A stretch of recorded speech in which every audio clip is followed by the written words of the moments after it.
que tú quieras. Sí, sí, claro. ¿Cómo te llamas? Bueno, mi nombre es Oscar Antonio Casanella Sainblancar. Bueno, soy cubano, nací en 1979 en La Habana. Salí de Cuba el 10 de diciembre de 2021 y llegué a la frontera sur de Estados Unidos el 16 de enero de 2022. Mi amigo Ciro Javier Díaz Penedo, que es uno de los miembros, es compositor y guitarrista de la banda de rock punk Porno para Ricardo, pues influyó mucho en catalizar mi pensamiento y también de quitarme el miedo, ¿no? Porque él usa mucho el humor y el humor es una excelente herramienta para desmitificar a la dictadura y para quitarle el miedo a la gente. Y entonces yo creo que hubiera llegado a las mismas conclusiones que tengo hoy, pero a lo mejor hubiera sido el proceso más lento.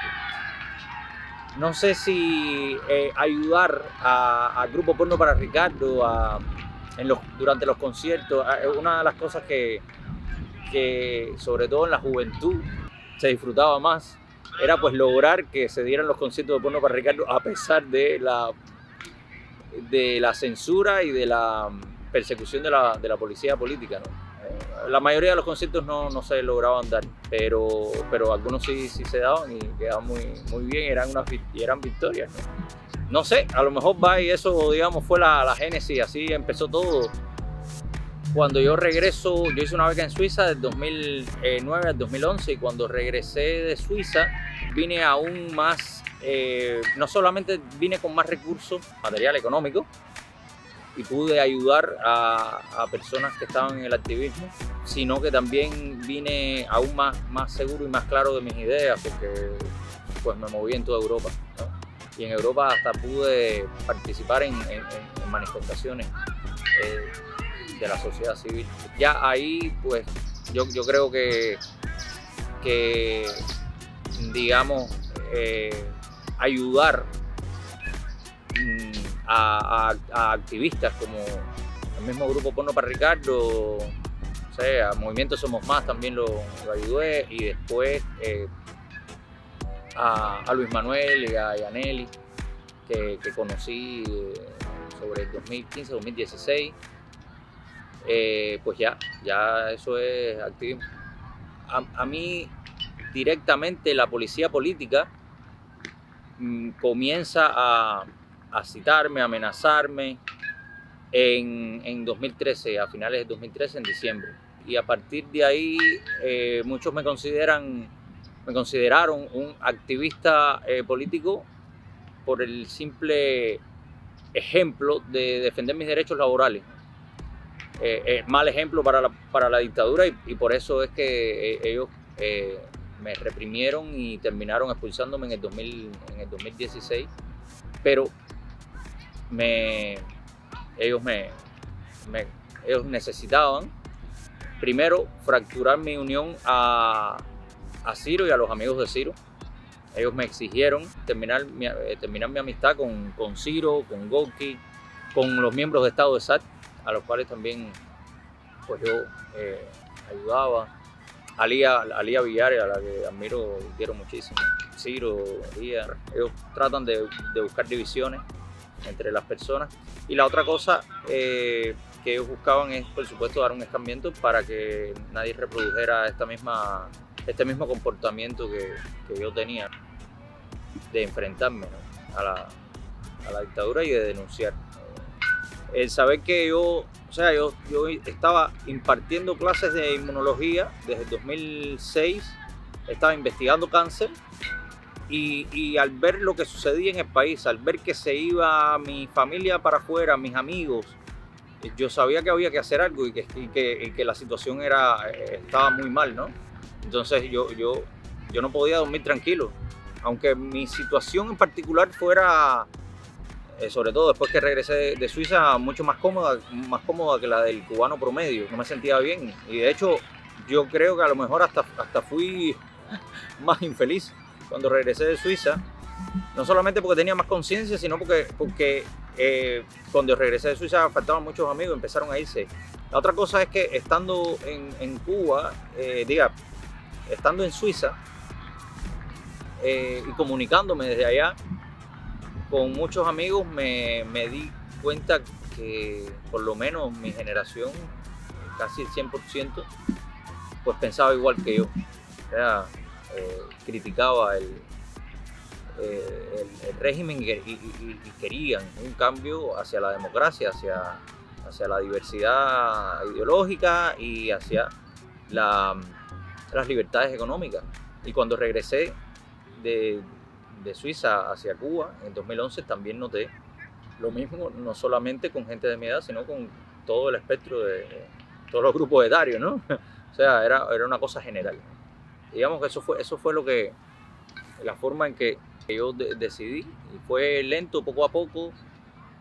Al principio mi activismo fue sobre todo muy clandestino, que yo no quería, por supuesto, sufrir consecuencias de ningún tipo. Entonces lo que hacía era apoyar a otros activistas y hacer cosas clandestinas, como poner carteles, como imprimir flyers, o sea, volantes con convocatoria, y entonces por las noches caminaba y los distribuía por debajo de puertas de edificios y de casas, ponía carteles,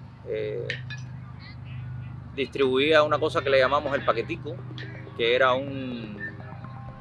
gratis, era un paquete, tenía alrededor de 16 gigas en memoria, lo distribuíamos con toda la información que ni siquiera aparecía en el paquete semanal. Era gratis, por supuesto, ¿no? Y aparecían pues entrevistas a opositores, activistas, noticieros de TV Martí, videos de Diario de Cuba, videos de Cubané, videos bueno, todo tipo de material, incluso películas también censuradas en Cuba y artículos escritos y libros también. O sea, todo eso, y eso lo pude hacer, entre otras cosas, gracias a una red grandísima de cuentapropistas, ¿no? Porque los mismos que yo trabajaba, yo fundé, digamos, que una empresita que funcionaba en la práctica como una agencia de turismo, aunque legalmente yo lo que era transportista, ¿no? Tenía carros, almendrones para trabajar con turistas. Pero ese paquetico llegaba a todas las provincias de Cuba, porque se iban pasando de memoria en memoria, y llegaba hasta Guantánamo, hasta Baracoa. Esas cosas se pudieran ver también igual como un activismo clandestino, que yo creo que es muy útil, y porque permite hacer cosas disminuyendo riesgos, o sea, de consecuencias personales y familiares, ¿no? Y digamos que yo me convierto en una persona visible, desgraciadamente, a partir del 2013, cuando ya empiezo a ser objeto directo ya de la policía política, ¿no? De la represión de la policía política. Y ahí gano en visibilidad para buscar un poco de protección. Gracias a esa estrategia creo que no sufrí más, a pesar de que he sufrido muchísimo, ¿no? Pero no sufrí tanto como otras personas. Yo me hago visible desde el año 2013, desde el mismo diciembre del 2013, que empiezo a denunciar sobre todo la violación de mis derechos laborales en el Instituto Nacional de Oncología y Radiobiología, pero viene a acelerarse y digamos, vengo a alcanzar un perfil más alto dentro del activismo después de una encuesta en la que fui diseñador y coordinador en el 2020. La encuesta se ejecutó en los sábados, el 29 de febrero del 2020 y el sábado 7 de marzo del 2020.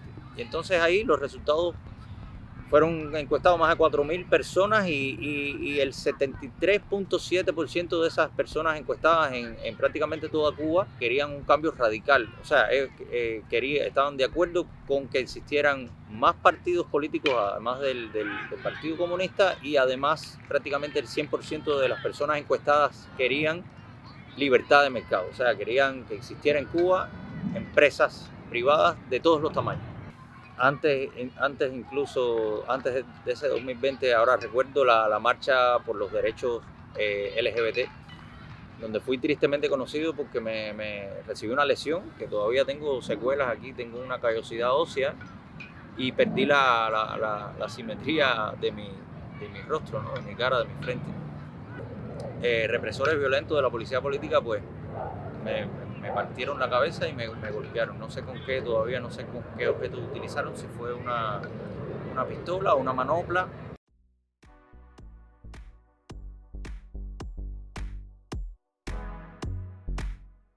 Yo vengo, digamos, a ser más atrevido a partir de principios del 2020, cuando tengo la información de esta encuesta. Las conclusiones es que la inmensa mayoría de la sociedad cubana pues rechaza el sistema político actual y pide un cambio. Y además es mayoritario en lo que es tema económico. Comienzo a usar y a convocar a espacios públicos para hacer manifestaciones. Digamos, es el momento en que gano más visibilidad. Mi actividad también aumentó, por supuesto, cuando ellos me expulsan en 2016. Cuando ellos me expulsan en 2016, tanto de la universidad como del centro de trabajo, que era el Instituto de Oncología, pues digamos que yo estoy aún mucho más molesto. Además, eso me dolió más que esa medida represiva, me dolió más que las golpizas. Porque realmente cuando ellos me expulsan, yo estoy más cabreado, estoy más encabronado, más molesto. Y subo un poco la parada, pero ya fue a partir de esa encuesta en que yo dije, oye, esto ya esto no tiene vuelta atrás, esto hay que acelerarlo. ¿Cómo fue tu experiencia en el acuartelamiento de San Isidro? Bueno, para mí fue intensa en todos los sentidos. Primero, estaba haciendo activismo visible con un grupo de personas. Y generalmente yo lo hacía bastante solo, con 2 o 3 personas. Fueron días de mucho estrés. Era la primera vez que yo hacía una huelga, cosa que yo normalmente, como soy bioquímico, creo que solamente si uno está planificado hacer un ayuno prolongado o algo así, uno debe hacerlo, pero en condiciones de alto estrés no recomiendo prolongado y nunca en ningún caso de hambre y de sed como lo hicieron Luis Manuel Otero Alcántara, Michael Osorbo. Fue intenso el estrés sobre la familia también. Nosotros llevamos días reclamando, manifestándonos,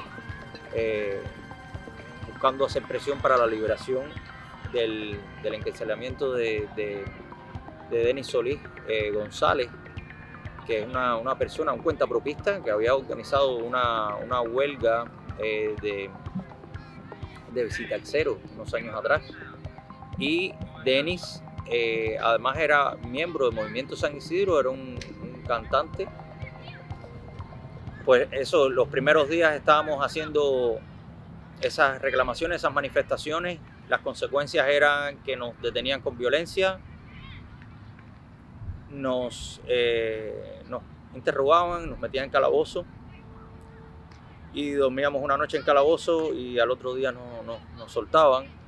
O sea, estaban durando 24 horas aproximadamente las detenciones y estábamos, por lo menos yo ya estaba física y psicológicamente entrenado para soportar eso, pero ya ese momento en que no nos dejaron salir y nos negaron la entrada de comida a casa de Luis Manuel, ya fue diferente y ahí digamos que fue toda una improvisación.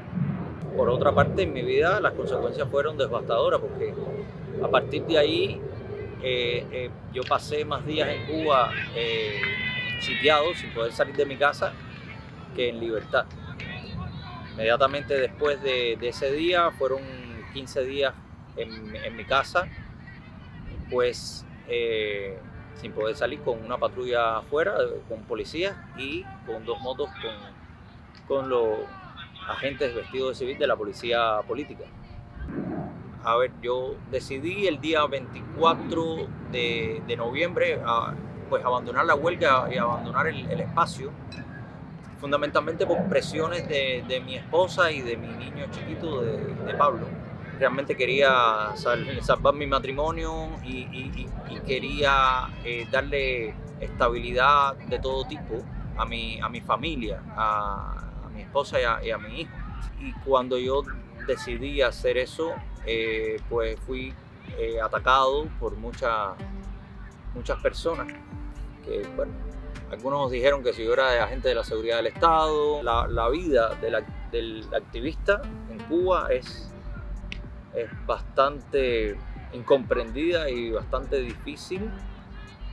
A mí me dolía más por ejemplo, difamaciones y críticas de otros activistas y de personas del exilio, que yo me había vendido, cualquier cosa. Entonces, yo por lo menos a mí, psíquicamente, me parece que eso es compartido con muchos otros activistas. Lo que más nos golpea desde el punto de vista psicológico es el abandono o las mentiras, las calumnias, las difamaciones sin hacer una investigación sobre qué es lo que pasó, la situación actual y sin tener una empatía por la persona, sin ponerse en los zapatos del activista, de qué es lo que está viviendo el activista. Entonces, por eso ese periodo fue de alto estrés, tanto físico como psicológico. Sin embargo, fue emocionante porque yo creo que el momento donde hicimos durante un periodo prolongado de tiempo, pues activismo entre muchas personas, ¿no? Para mí fue una experiencia inolvidable. Yo creo que la evolución de la sociedad cubana se aceleró muchísimo a partir del 6 de diciembre de 2018, cuando pusieron el servicio de internet por datos móviles. Pues a partir de ahí, fíjate que ya en enero, cuando ocurre lo del paso del tornado por La Habana, la sociedad civil, gracias a ese internet, pues por WhatsApp, por Telegram, pues nos organizamos y articulamos y hicimos caravanas para llevar cosas. Aún a pesar del acoso y la intimidación de la policía política, logramos hacer llegar ayuda. Yo me mantuve después prácticamente durante un año pues llevando las ayudas a los damnificados del tornado. Y después también pasa la marcha de los animalistas, el cese del abuso animal. Después ocurre la marcha por los derechos LGBT. Vinieron una serie de protestas, de manifestaciones de la sociedad civil. Las convocatorias se hacían gracias a internet. Después vino la pandemia y frenó todo este fenómeno. Lo frenó porque, bueno, las personas estaban cohibidas, incluso los propios activistas y opositores, ¿no? por la responsabilidad sobre la salud de las personas, ¿no? Lo que sucedió el 11 de julio era algo que yo en mi análisis había hecho, tenía como que un escenario prácticamente seguro que iba a ocurrir. No se sabía cuándo iba a ocurrir, pero sin duda yo sabía que los apagones iban a catalizar aún más todavía que ocurriera ese problema, ¿no? Y ocurrió. Y además era previsible que ocurriera fuera de La Habana, porque en La Habana era donde menos quitaban la luz. Donde más estaban quitando la luz era fuera de la capital. Puesto, aunque el detonante fueron los apagones, ya había una serie de factores, digamos que por acción acumulada estaban haciendo que aumentaran los niveles de molestia en la población. Ya estaba muy deteriorado el sistema de salud, el manejo de la pandemia fue pésimo, la escasez de medicamentos, la escasez de alimentos, la existencia de esta agresión, esta falta de respeto contra la población, que eran las tiendas en MLC. Sentí que no había sido en vano mi lucha, ¿no? Todas las acciones que yo había llevado a cabo yo y mis amigos. Esto se está colando, Creo que el 11 de julio fue un gran éxito, Creo que si se ponen a ver, fueron cientos de miles los manifestantes en toda Cuba. Fueron más de 62 ciudades en Cuba manifestándose. Principalmente jóvenes, pero habían personas de todas las edades. Son dolorosos los más de 1000 presos políticos que existen actualmente en Cuba, pero tratando de alejarnos un poco del panorama, los reprimidos fueron menos, probablemente, a lo mejor menos del 1%. Lo que pasa es que, por supuesto, el trabajo de la policía política es escarmentar. Ellos cogen a unos pocos, los reprimen brutalmente, los condenan a 20 años y unas condenas de estas excesivas, y lo muestran para intentar intimidar, atemorizar al resto de la población. Y desgraciadamente eso para la mayoría de los cubanos funciona, ¿no? Pero yo creo que los cubanos están aprendiendo a protestar, están aprendiendo el valor y lo útil de la protesta. El cubano está cada vez corriendo más el límite, digamos, de esas libertades que estaban muy coartadas. Fíjate que ya ahora mismo, recientemente, un funcionario de la dictadura dice que se puede protestar, pero no contra la dictadura, o sea, no, que no sea explícitamente hablando de políticas, pero sí de otras cosas. Antes no podías protestar. Entonces, en la sociedad cubana va corriendo ese límite, vamos ganando cada vez más espacios, y también creo, también tengo sensaciones de frustración y de impotencia, ¿no? Primero, al no estar en el escenario ahí. Segundo, no poder decirle, me gustaría decirle a los cubanos que nosotros tenemos la capacidad de doblegar a la dictadura, y que a veces no nos damos cuenta de cuán fuertes somos nosotros y cuán débil es la dictadura. Y que los cubanos tenemos más miedo del que realmente deberíamos tener. Y eso es algo, por supuesto, en lo que trabaja la policía política, en tratar de enviarle el mensaje a los cubanos de que de que la mayoría de los activistas o de la oposición, o que todo el mundo está infiltrado, y de que no hay nada que puedas hacer sin que lo conozca la policía política. La policía política no es infalible.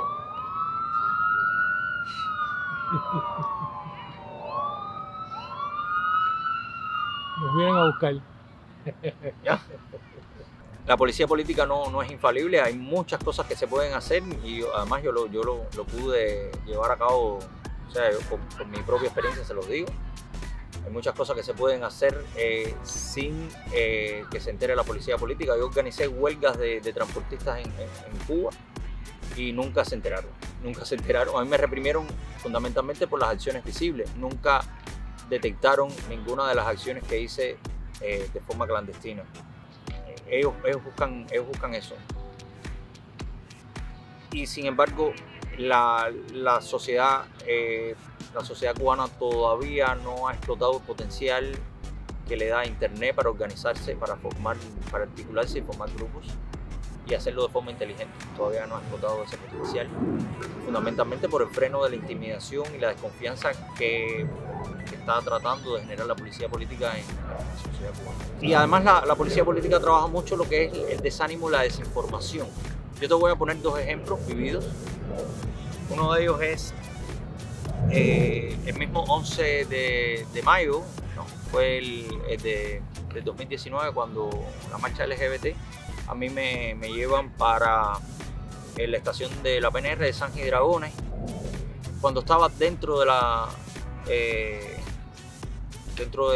calabozo, yo sufrí un interrogatorio. En el interrogatorio, una de las cosas que me decían los agentes de la seguridad del Estado era: mira, tú no tienes nada que ver con ellos, con los LGBT, y mira las consecuencias que tuviste, y fue por gusto, y además tú no le importas a nadie, tus amigos están ya en su casa, porque ya los amigos, incluso los que fueron contigo a manifestarse, ya están liberados y están cómodos en sus casas.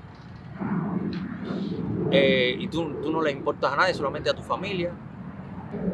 Resulta que a la vez ellos salían Y a mis amigos y a mi familia que estaba fuera de la estación le decía o lo que decía que yo no estaba ahí, o le decían que no sabían cuándo me iban a liberar. Ellos estaban buscando que ellos se fueran para darme el golpe psicológico de que yo saliera herido, con la cabeza inflamada, con dolor, porque además no me dieron ni siquiera antiinflamatorio ni analgésico. Darme el golpe psicológico de que yo me sintiera abandonado, totalmente abandonado, ¿no? No lo lograron. Al final yo salí, me liberaron, me tuvieron en ese interrogatorio y entraban y salían porque los mismos que hablaban conmigo hablaban con las personas que estaban afuera. Afuera estaba Boris González Arenas, estaba Ariel Ruiz Urquiola, estaba mi esposa y estaba mi amiga Ileana Hernández. Estaban todos mis amigos y mi esposa. Y después llegó mi padre y ellos se mantuvieron ahí hasta que me liberaron. Pero ellos buscaban eso. Trabajan mucho desde el punto de vista psicológico, que el activista se sienta solo, deprimido, se sienta, digamos, también difunden noticias falsas. En uno de los pueblos de la provincia de Artemisa, el 11 de julio, la manifestación fue, como muchos otros pueblos, fue masiva. Fueron al Poder Popular y estuvieron en las calles, aquello fue grandísimo. Y mira lo que hicieron, lo que hizo la policía política. Ellos perdieron el control, ellos no tenían control. Ellos lo que hicieron fue, por supuesto, cortar internet sobre las 4:30, un poco después de que habló por la televisión Díaz-Canel, que hizo este llamado prácticamente a una guerra civil.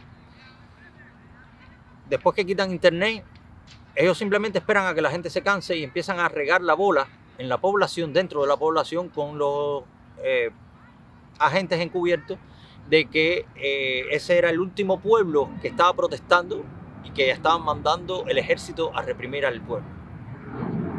Y bueno, ¿qué pasó?